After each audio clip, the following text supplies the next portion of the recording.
झारखंड राज्य के वकीलों को 5 लाख रुपए का सपरिवार दुर्घटना एवं स्वास्थ्य बीमा का लाभ मिलेगा। वकीलों को बार कौंसिल जितना पेंशन देती है उतनी ही राशि राज्य सरकार भी कोष में देगी। अधिवक्ता सुरक्षा कानून लागू किया जाएगा और झारखंड के सभी जिलों में बार कॉम्प्लेक्स बनाकर उसमें आधुनिक सुविधाएं उपलब्ध कराई जाएगी। इसके अलावा कोर्ट फीस में कमी करने का रास्ता भी निकाला जाएगा। दरअसल मुख्यमंत्री हेमंत सोरेन ने यह घोषणा वकीलों के साथ संवाद कार्यक्रम के दौरान शनिवार को की। देखिए अधिवक्ताओं के हित के मद्देनजर उन्होंने और क्या कुछ कहा। आप सभी का आज के इस संवाद में उपस्थित होने के लिए और हमारे इस आग्रह को स्वीकार करने के लिए बहुत बहुत आभार प्रकट करते हुए आप सब लोगों को नववर्ष की शुभकामनाएं देते हुए अपनी ओर से जोहार करता हूं। जैसे कि आप सब लोगों ने अपनी वक्ताओं में कहा कि ये एक ऐसा अवसर है जो मुझे लगता है कि झारखंड के इतिहास में ये पहली बार है और ये हमारे लिए बहुत सौभाग्य की बात है। और यहाँ बहुत सारे सीनियर लोग हैं और बहुत सारे हमसे जूनियर भी होंगे, हमारे बराबर भी होंगे, कुछ तो हमारे सहयोगी भी हैं जो आज अधिवक्ता हैं, आपके बीच में बैठे हैं। और हमने जब सरकार बनाई, सरकार बनने के बाद से लेकर आज तक राज्य के अंदर जो भी गतिविधियाँ होती हैं, चाहे राजनीतिक गतिविधियां हो, प्रशासनिक गतिविधियां हो, न्यायिक गतिविधियां हो, उन सभी चीज़ों को आप सब लोग बहुत बखूबी से देखते भी हैं, समझते भी हैं। आप लोग ऐसे कहा जा सकता है कि आप लोग लोकतंत्र के चौथे स्तंभ के पिलर्स हैं। आप इन सभी चीज़ों को आपके नज़रों से राज्य की गतिविधियां गुजरती हैं। कोरोना जैसे वैश्विक महामारी और उसके साथ सरकार की गतिविधियां, सरकार चलाने वालों की जिम्मेवारियां, इन सब चीज़ों का आप लोग आकलन भी करते हैं। मैं जब राजनीतिक वातावरण को जब पूरी तरीके से इसमें हम लोग आने लगे थे, सबसे पहले मैं राज्यसभा सांसद के रूप में चुना गया था और उस राज्यसभा सांसद में मैं सबसे कम उम्र का राज्यसभा सांसद था। जब मैं पहली बार सदन में गया तो वहाँ ऐसे ऐसे विद्वान सांसद उपस्थित थे, मुझे समझ में नहीं आ रहा था कि ये लगता है कि मैं गलत प्लेटफॉर्म में आ गया, गलत कमरे में घुस गया टाइप से। जो भी बातें वहाँ होती थी मुझे कुछ समझ में ही नहीं आता था। फिर आगे चल के मैं विधायक बना, विधायक बनने के बाद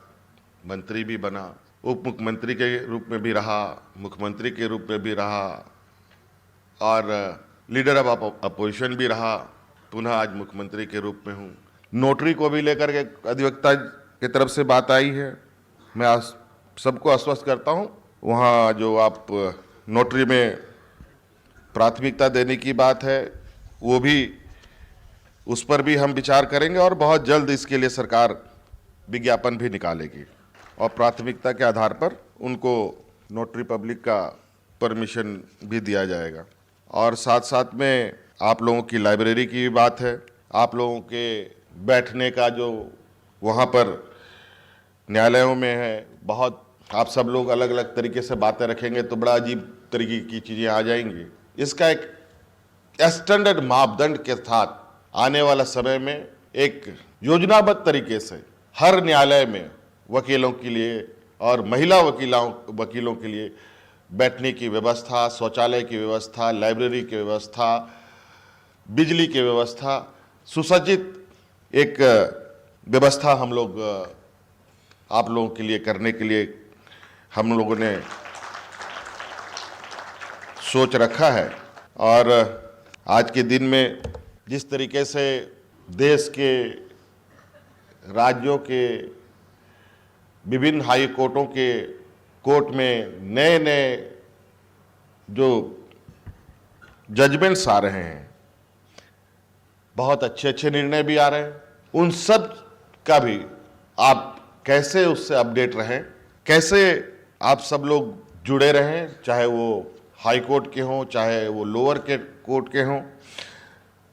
अधिवक्तागण, उन सब चीज़ के लिए आप सब लोगों के लिए कंप्यूटर वगैरह की भी सुविधा करने का भी हम लोगों ने सोच रखा है। और अगर आप आर्थिक रूप से सुरक्षित नहीं हैं, आपको आगे बढ़ने के लिए जो आपको प्रशिक्षण के लिए आपको आवश्यकता है, उसके लिए भी हम लोग मतलब कहा जाए कि पूरे आपके एक एक करके, जो अभी अजीत साहब ने कहा है कि जो भी आपके ज़िले की समस्या है वो आप हमारे ऑफिस में दें, तो एक होलिस्टिक समस्या आने के बाद हमारे पास इस पर हम चर्चा करेंगे और किस तरीके से आप लोगों के लिए हम लोग बेहतर से बेहतर कार्य करें, इस पर एक चरणबद्ध तरीके से कार्य योजना भी हम बनाएंगे, जो मुझे लगता है कि आने वाला समय में आप सब लोगों के लिए बहुत बेहतर वो योजना और आप लोगों के लिए कारगर होगा। और आपका जो एक मांग और भी है, हालांकि आप कुछ यहाँ से जो मुझे जानकारी मिली, पेंशन आप लोग जो रिटायर्ड हो जाते हैं, 65 साल के अधिक लोग हो जाते हैं, उनको आप लोग देते हैं, उसी तरीके के कुछ बीमा वगैरह की भी बात है। तो मैं कहना चाहूँगा कि आप सभी अधिवक्ताओं के लिए दुर्घटना बीमा, स्वास्थ्य बीमा की योजना लेकर हम बहुत जल्दी आएंगे, जिसमें आप और आपके परिवार सभी लोग प्रतिवर्ष 5 लाख रुपए तक की राशि खर्च करने की आपको ये मिलेगी। और दुर्घटना के भी स्थिति में, हालांकि अभी तक तो हम लोग कुछ लोगों को ऐसे दुर्घटना ये पर आपदा ये के माध्यम से देते ही हैं, लेकिन इस संदर्भ में अभी तक मैं, जो हो सकता है कल इस पर और चर्चा करते हुए कुछ और रास्ता निकले, तो फिलहाल मैं आपको यह आश्वस्त करना चाहूँगा कि दुर्घटना की स्थिति में 5 लाख तक की सहायता राशि निश्चित रूप से सरकार आपको दे, इस पर हम लोग काम करेंगे। और जो मुझे बताया गया है, यहाँ पर अधिवक्ता संघ कल्याण कोष से 65-60 से अधिक उम्र वाले को जो रिटायर हो जाते हैं, उनको पेंशन दी जाती है। मैं इस मंच से घोषणा करना चाहूँगा कि जितनी पेंशन की राशि वेलफेयर ट्रस्ट के द्वारा प्रदान की जाती है, उसी के बराबर की राशि सरकार भी उस कोष में योगदान स्वरूप देने का काम करेगी। Subscribe now and press the bell icon. Never miss an update.